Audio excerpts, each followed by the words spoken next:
last month on the 27th of November, we did a podcast updating the American Academy of Pediatrics stance on spanking. Right. They had just released their new position on the use of spanking as a disciplinary tool, sort of emphasizing the idea that research does not support the benefits, the use of spanking as a tool for changing behavior, especially long-term changes in behavior. Right. And today we're going to talk about an article from Psychology Today that kind of expands that a little bit in some really interesting ways. Right. Yeah. It's really a good addition to this literature because it is a controversial topic. Yeah. You know, people argue about it. In 2017, there was a international study done, and they concluded that most people spank around the world. Okay, that 300 million children get spanked, and over the years, spanking has been considered useful. It's been considered necessary by some, and in some religious groups, it's obligatory. You know that you have to, and if you don't, you know that spare the rod, spoil the child, and there's this. Almost an obligation to spank, that if you don't, you're really kind of neglecting your child's behavior and welfare. But in 1998, so there's been a change over the years about spanking. Most of us say, well, I was spanked and I turned out okay and all that business. In 1998, the American Academy of Pediatrics made its first statement about spanking. And in that statement, they suggested that parents might not want to spank because there was an emerging literature from the 1990s.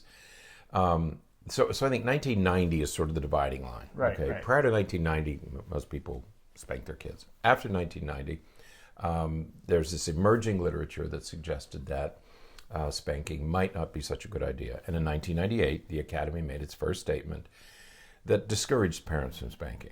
Well, 20 years of research, now we're up to 2018, now the Academy is saying, don't spank at all. So it's a much clearer admonition. A more firm stance. Right. That there's been 20 years of research that suggests that spanking is just not a good idea. And so just the Academy essentially is saying, stop spanking your children. Now, they give their reasons, okay? And the first and most important is that it's not effective.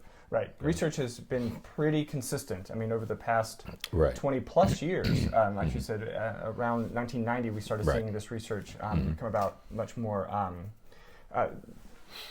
in many more numbers. There were a lot more researchers looking at this. And it was finding consistently that while it may stop a behavior immediately, it does not have any long-term benefits. And that's one of the things that we emphasize a lot in our, not only just the podcast that we do, but certainly in our workshops and when we're working with parents and families, is that yes, it will certainly get the child's attention at that moment. It will stop a behavior at that specific moment. But there's no evidence to suggest that it's going to provide any long-term benefits. And I even like the look on parents' faces when they talk about spanking their kids. You say, well, why do you spank? And they say, well, he has to know that he can't keep doing this. I said, well, how many times do you spank him about that? Oh, well, I've spanked him dozens of times about that. Lots of times, You just kind of look and you think, all right, let's think about this for a second. It's such a revelation, you know, when you pose that simple question that, okay, you're doing it to stop the behavior. How many times are you doing it? Well, I've had to do it multiple times. So it's not effective. I mean, parents know it's not effective. I mean, if you think about it that way, you come to your own conclusion that maybe he's right. This isn't working. Okay. See, prior to 1990, even I remember. In fact, I know the guy, a researcher at West Virginia University, and there would be these delicate conversations about differentiating spanking from abuse. Okay, there was this huge effort, and that's what... There was a lot of work done with that to differentiate, because they were like, okay, so what happens, is if you see a parent spanking a kid, is that abuse, or do you report it, or do you... And spanking is defined as open-handed, on a It was defined in such a behavioral way. It was an open-handed, fleshy part of the body that left no marks and didn't inflict pain. And it was a painful process to watch them, to read their definitions of spanking so that they could differentiate it from abuse. Yeah. Well, the difference became smaller and smaller and smaller and smaller until now people don't really talk about that anymore. Spanking is spanking. Hitting is hitting. Right. Okay. And so that's gone by the wayside. So the first reason you don't spank is it's not effective. Right. Okay. Yeah. I have to turn my paper over. I see that. Okay. Taking my notes. Number 2, children who are spanked become more physically aggressive. Right. Okay. Does every child who's ever been spanked become physically aggressive? No. But on average, children who are spanked at age 5 are more aggressive at 6 and 8. Right. And I think that we should. I haven't seen any studies to specifically look at this, but if we just look at the numbers in the research related to kids who are spanked becoming physically aggressive, right, versus kids who play video games who become physically aggressive. True. Spanking seems to be more likely. Again, I don't know that there's any specific research. I haven't seen any research comparing the two, but there's not much support at all to suggest that kids who play video games become any more aggressive because of the video games. Those kids who are aggressive, who play aggressive video games, continue to be aggressive, but kids who are non-aggressive don't become violent or aggressive because of playing video games. We see some of those tendencies in kids who are spanked. That they become more aggressive. Yeah. Yeah. There's always a chicken and egg question here. Absolutely. In video games, I think it's clear that video games don't produce violence. They make violent children more violent. They bring out violence in children who are going to be aggressive. Right. Okay.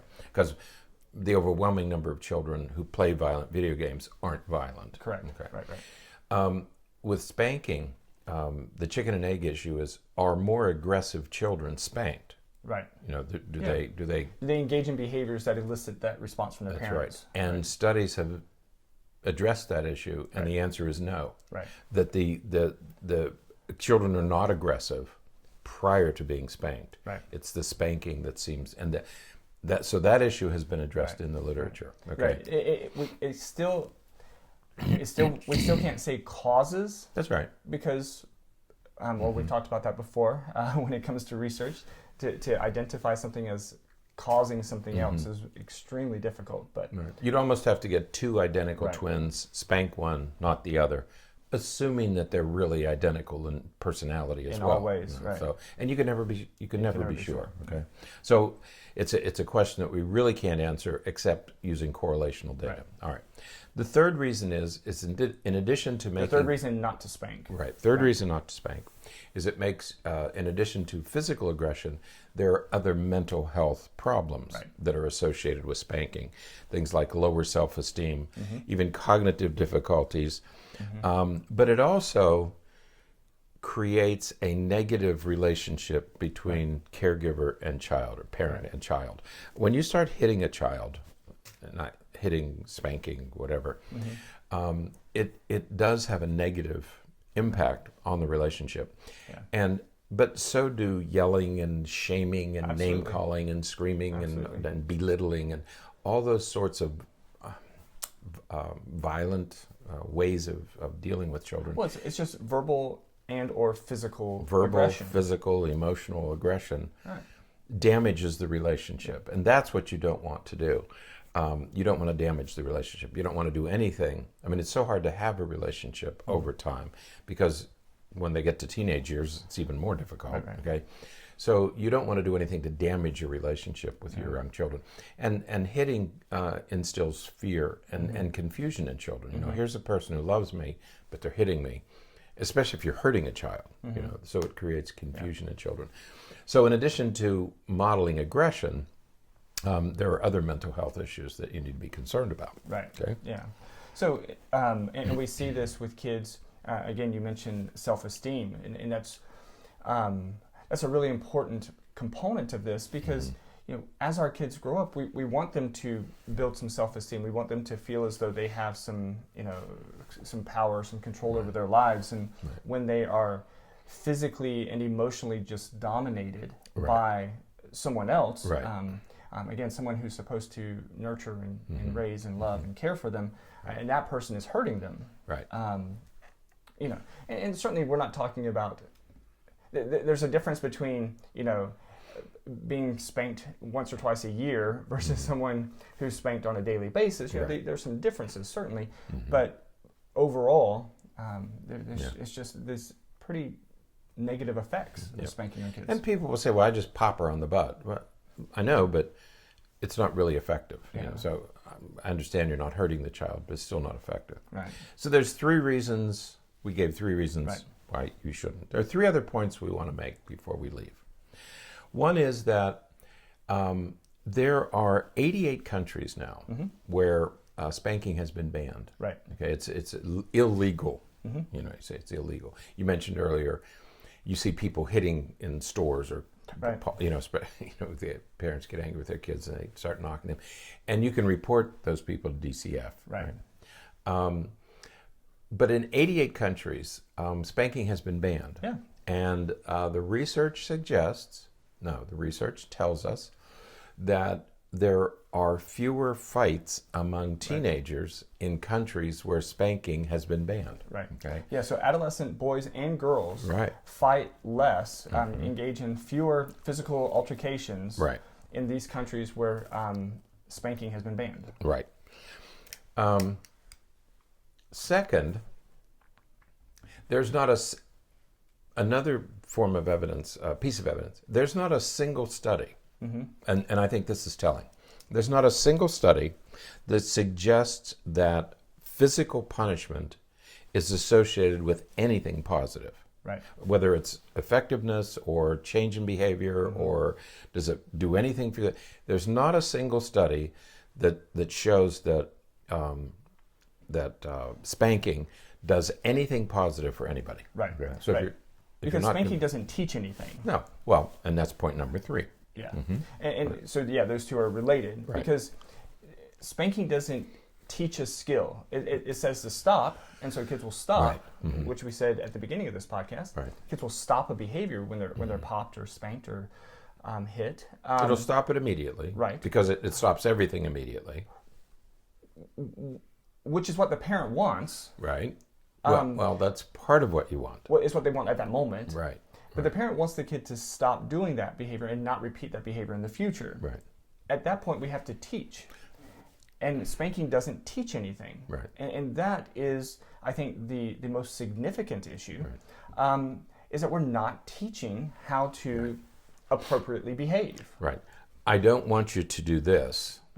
But then as a parent, or a teacher, because I put teachers in exactly the same category, half the states still allow you to paddle kids, but it doesn't do anything. It doesn't teach them an alternative. Okay, you don't want me to do that. Think of a child. Okay, you don't want me to do, I get it. What should I do? Right. And that's what we should be doing as parents and teachers is, okay, I don't want you to do this.